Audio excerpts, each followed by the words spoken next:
Hey you, so you wanna be like me and make a video every day? Congratulations, you are doing exactly what everybody recommends you don't do. So I'm gonna tell you right away, this is not going to be easy. So whether you are an established YouTuber or a new one, strap in. I'm gonna give you the tips that I've learned from making videos every day in the past 6 weeks. Making videos can be really laborious between coming up with a subject, actually filming it, then editing it with all the embellishments that come with it. Can really take a toll on time. So what you're gonna want to do if you make videos every day is work on efficiency. And when you start by efficiency, you need to work from the beginning, knowing what you're going to film. What I recommend is that you make a plan well in advance of the subjects that you're gonna tackle in the coming week or 2 weeks, for example. The reason why you want to plan ahead is that way you can allow yourself to think about what's coming, and whenever you get ideas or you come across content that you'd like to use, you can save it already to use later. Because trust me guys, if you have to make a video for that same day, it can be hard to come up with something good or something that you deem good enough, and then you need to fill out the content, etc, etc. That just doesn't work on a day-to-day basis. So planning ahead, first tip. Second tip, filming. When you film, and I guess that this is easier the better your English is or the more familiar you are with English. But when you film, you should really try to make longer sentences. So if you trip up in the middle of a sentence and go like you should just stop there and reiterate the sentence. The reason why I would suggest you do this is because later, while you are editing, if you have a bunch of snippets of edits that you need to do for your YouTube videos, like I have done that. But what you get is that you look like very mechanical with 3 to 4 cuts in a sentence. It doesn't look good on the video and it takes a ton of time. And that is exactly what we're trying to save. So if you are telling a story and it just doesn't come out smoothly the first time, don't worry about it. Say the sentence again. And it might happen that you say the same thing 15 times. That doesn't matter. Just come up with a full sentence. Furthermore, to ease your editing headache, what I would suggest you really start doing is starting a lot of sentences with and or so. That will allow you to cut the videos way more easily and keep staring at the camera, because that will provide continuity in your edits. Everything will look cleaner and you can cut more easily that way and make everything more efficient and smooth. This is especially important the longer your videos are. A 30-minute video can already take a long time just editing the right cuts.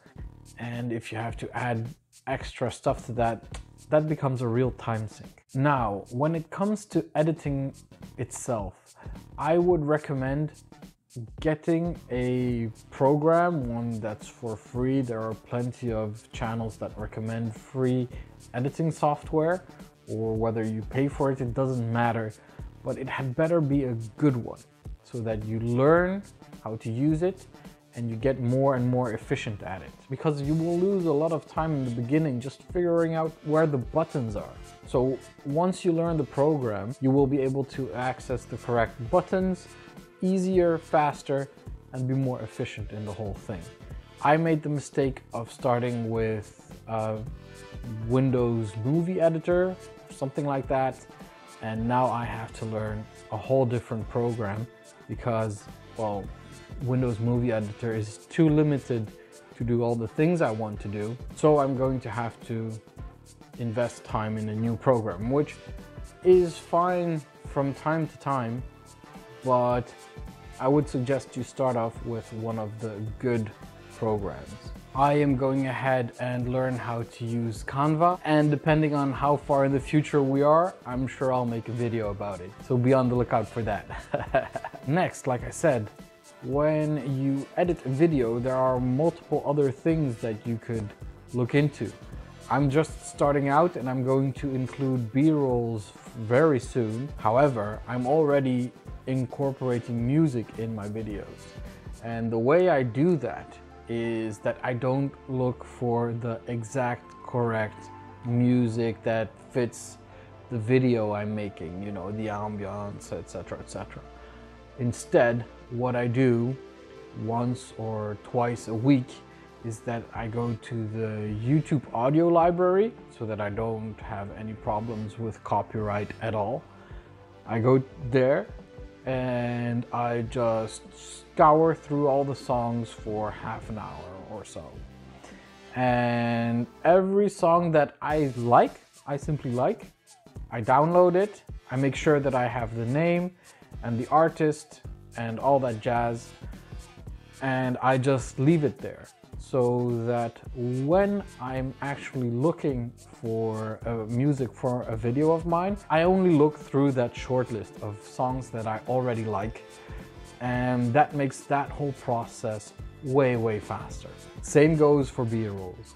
Now this is a little bit more complicated because for B-rolls you usually want to have something that is cohesive with what you're saying, but if you plan ahead and spend your half an hour to an hour on some of the free B-roll websites, you can maybe pick out some that you really like and that you could use for future videos. Then when it comes to YouTube, especially in the beginning, progress is really slow. You have people that shoot out and they become all-stars overnight, but the chances that that will happen to you are honestly rather small. So at the beginning, I would recommend that you get used to the analytics, but that you don't get lost into them.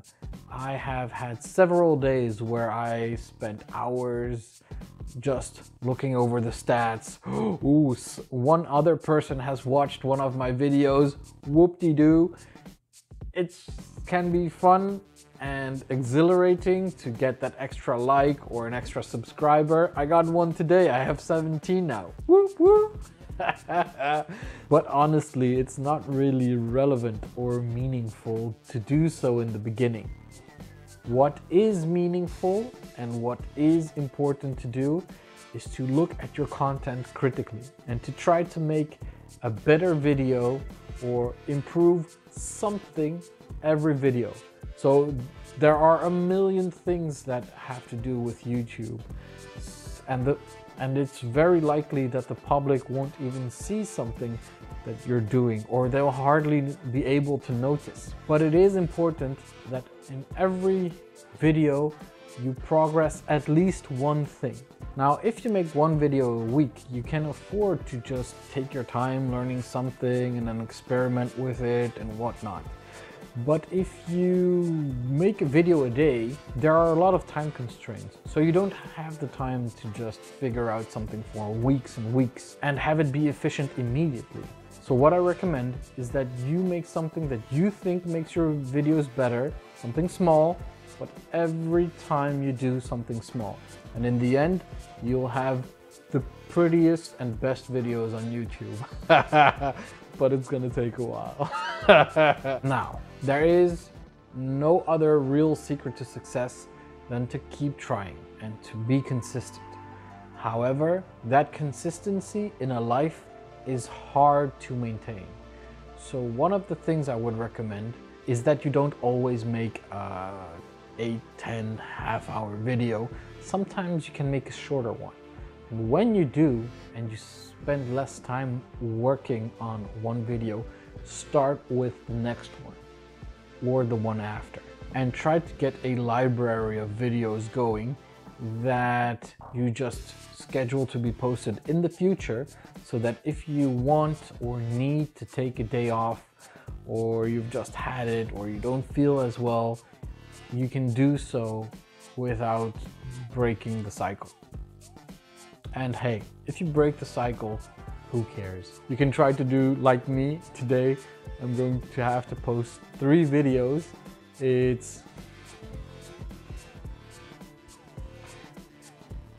It's past midnight, so when I get back up tomorrow, I'm gonna have to post the 4th technically this day. Don't be like me, make a couple of videos in advance because days go by fast and you'll need a buffer. One of the things I really recommend you do, which may seem scary in the beginning, but you should just try it and get out there. You're on YouTube anyway, right? Have some fun with it. Do a live stream at least once a week. That's what I'm doing currently. You'll be able to get in touch with your public, at least if you have any public. I've been streaming the first time for 0 people, but last time I streamed for 1 person. So hey, there is progress.